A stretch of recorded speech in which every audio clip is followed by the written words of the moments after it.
शनाया आता तिथून निघून गेली होती. जयसाठी अशा केसेस अगदी किरकोळ होत्या. कित्येक लोकांना मानसिक ट्रॉमामधून त्याने आतापर्यंत बाहेर काढलं होतं. तिच्या डोळ्याची पापणी, तिच्या DNA सॅम्पल, तिचं नख आणि तिच्या रक्ताचा नमुना असं सगळं त्याने एका विशिष्ट केमिकलमध्ये बुडवून आत फ्रीझरमध्ये ठेवलं होतं. कमीत कमी 24 तास त्याला ते तसं ठेवावं लागायचं. तिच्यावर ड्रीम टेलिपोर्टेशनची प्रक्रिया करायचं ठरलं होतं, तेही परवा. तो त्याआधी कराव्या लागणाऱ्या डीप मेडिटेशनच्या प्रयोगात उतरला. 2 दिवसानंतर, वेळ रात्री 9ची, 16 तास उपवास करूनही तो ताजातवाना होता. स्टडी रूमच्या बाजूला असलेली एक रूम जिथं 2 बेड होते, ती रूम नोकराने व्यवस्थित लावून घेतली. जय शायनाची वाट बघत होता. सोबत तिची एक मैत्रीणही येणार होती. इन केस काही प्रॉब्लेम झाला तर ती बाहेर राहून दोघांनाही त्या स्वप्नातून बाहेर काढू शकेल, म्हणून तिला शायना घेऊन आली होती. दारावर नॉक झालं. यस, कम इन, जय म्हणाला. शनाया आणि तिची मैत्रीण दोघी आत आल्या. जयने विचारलं. हो. ती जरा घाबरल्यासारखी दिसत होती. घाबरायचं काही कारण नाही, मी असेन. इट्स व्हेरी नॉर्मल प्रोसिजर, तो म्हणाला. तिने उत्तर दिलं. हाय, मी रिया, शनायाची फ्रेंड. तिची मैत्रीण म्हणाली. हॅलो रिया, तुझं काम खूप महत्त्वाचं असणार आहे यात. प्रोसिजर सुरू झाल्यानंतर जर आमच्या दोघांपैकी कोणाचेही शरीर झटके देऊ लागलं तर लगेच त्या भिंतीवर असलेलं ते लाल बटन प्रेस करायचं. एक मोठा सायरन वाजेल आणि आम्ही 30 सेकंदात शुद्धीवर येऊ. I hope I am clear, Jay म्हणाला. यस, रिया म्हणाली. आता त्याने शनायाला बाजूच्या बेडवर झोपायला सांगितलं. त्याआधी त्यांनी तिला एक ड्रिंक प्यायला दिलं. त्यात एक झोपेचं औषध होतं. एक असं औषध ज्यात तिला 1 मिनिटात झोप येईल, पण त्या औषधाचा परिणाम फक्त 15 ते 20 मिनिटच तिच्या मेंदूवरती राहील आणि 16व्या मिनिटाला तिला अचानक जाग येईल. ती बेडवर झोपली. तिच्या बाजूला असलेल्या बेडवर तो वज्रासन अवस्थेत बसला. 2 दिवस फ्रीजमध्ये ठेवलेल्या त्या द्रव्याचे 2 ड्रॉप्स त्याने दोन्ही डोळ्यात टाकले. स्वतःचा एक फ्रेंच दाढीतील फोटो तो कालपासून बघत होता. तो फोटो त्याने शेवटचा एकदा बघितला, कारण तिच्या स्वप्नात त्याला त्याचं रूप काही अंशी तरी बदलणार गरजेचं होतं. हळूहळू शरीराची सगळी चेतना त्याने नाभी भागापर्यंत खाली आणली. शरीर पूर्णपणे रिलॅक्स सोडलं. आता माइंड पूर्ण ब्लँक होत गेला. त्याच अवस्थेत हळूहळू तो बेडवरती पूर्णपणे आडवा झाला. एका कॉर्पोरेट ऑफिसच्या कॉन्फरन्स रूममध्ये एक मीटिंग सुरू होती. जयही त्याच मीटिंगमध्ये बसलेला दिसत होता. व्हाईट बोर्ड जवळ उभी असलेली शायना त्यावर असलेले काही चार्ट एक्सप्लेन करत होती. सेल्स ड्रॉप बाय 7% असं म्हणत तिने व्हाईट बोर्डवरची नजर हटवत कॉन्फरन्स टेबलकडे नजर टाकली आणि ती क्षणभर भेदरली. जय तिच्या चेहऱ्यावर बघत समजून गेला की आकाश रूममध्येच आहे. त्याने ती बघत असलेल्या दिशेला बघितलं आणि तोही क्षणभर सुन्न झाला. कॉन्फरन्स टेबलच्या अगदी टोकाला एका खुर्चीवर एक व्यक्ती बसलेला.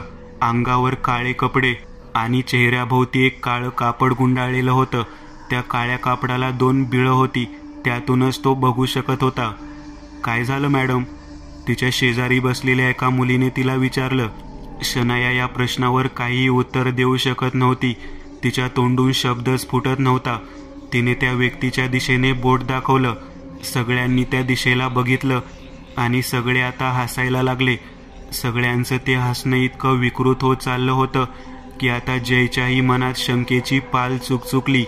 काळ्या कपड्यातला तो व्यक्ती एक विचित्र अशी शिट्टी वाजवू लागला. त्या व्हिसलचा आवाज तिच्या कानावर पडला आणि तिने कानावर हात ठेवला. अचानक त्या व्यक्तीने बाजूला असलेल्या एका काळ्या मोठ्या पॉलिथिन बॅगमध्ये हात घालत एक ड्रिल मशीन बाहेर काढलं आणि त्याचं बटन सुरू केलं. ड्रिल मशीनचा आवाज येऊ लागला. बाजूला बसलेल्या हसणाऱ्या व्यक्तीच्या मानेत घुपसलं. रक्ताच्या चिळकांड्या फवाऱ्यासारख्या बाहेर उडाल्या आणि तरीही तो व्यक्ती तसाच हसत होता.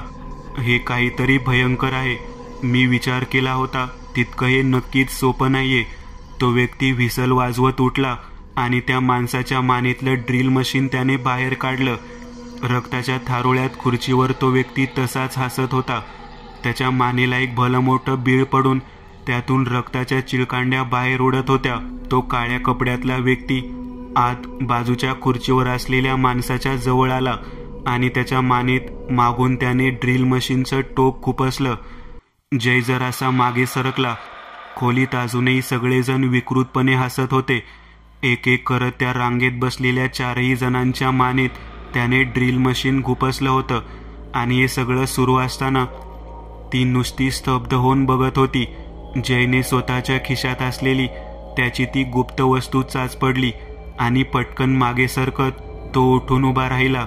ज्या खुर्चीवर तो बसला होता तीच खुर्ची त्याने दोन्ही हातांनी उचलून समोरच्या रांगेतून शायनाकडे ड्रिल मशीन घेऊन वळणाऱ्या त्या व्यक्तीच्या अंगावर फेकली. ती खुर्ची त्याच्या अगदी अंगावर वरमी अशी पडली. तो खाली कोसळला. हातातलं ड्रिल मशीन खाली पडलं. जय पटकन शनयाच्या जवळ आला. तिचा हात धरत त्याने तिला ओढत त्या कॉन्फरन्स रूमच्या बाहेर घेऊन जायला सुरुवात केली. आणि तितक्यात जयच्या अगदी बाजूला असलेल्या एका मुलीने शायनाचा पाय धरला. ती मुलगी विकृतपणे हसता हसता आता किंचाळू लागली. जयने एक क्षणभरासाठी शनयाचा हात सोडला आणि बाजूला असलेली दुसरी एक खुर्ची उचलत त्या मुलीच्या अंगावर फेकली. शनयाचा हात धरत तिला त्या खोलीतून बाहेर घेऊन आला. खोलीचं दार त्याने बाहेरून लॉक केलं आणि आता आजूबाजूला बघितलं. तो स्तब्ध झाला. त्या मजल्याच्या पॅसेजमध्ये जमिनीवर सगळीकडे असंख्य ड्रिल मशीन्स पडलेली दिसत होती. तिला धरत तो धावू लागला लिफ्टच्या दिशेने. लिफ्टच्या जवळ त्याने बटन दाबत मागे बघितलं. आता तो व्यक्ती खोलीच्या बाहेर येऊन उभा होता. तो अगदी संतपणे पावलं टाकत व्हिसल करत हळूहळू त्यांच्या दिशेने येऊ लागला. जयला काय करावं तेच कळत नव्हतं. तितक्यात लिफ्टचं दार उघडलं. तिला धरत तो लिफ्टमध्ये आला.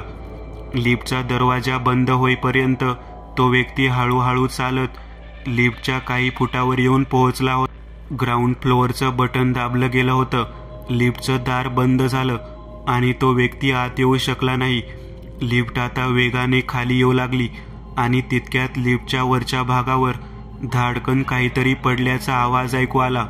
जय आणि शनया दोघांनी वर बघितलं आणि पुढच्याच क्षणी ड्रिल मशीनचं टोक लिफ्टच्या छताला भेदत लिफ्टच्या आतमध्ये आरपार दिसू लागलं. शनया इतका वेळ सुन्न होऊन शांत झालेली होती आणि अचानक ती किंचाळली. पुढच्याच क्षणी छताच्या वरचा भाग फाटला. लिफ्टच्या छताला एक भगदाड पडलं. त्यातून तो व्यक्ती आतमध्ये बघत होता. Shanaya, you will die baby, you must die sweetheart, असं काहीतरी तो बडबडत होता. लिफ्ट ग्राउंड फ्लोअरवर येऊन पोहोचली आणि लिफ्टचं दार उघडलं गेलं. जय तिचा हात धरून बाहेर पडला.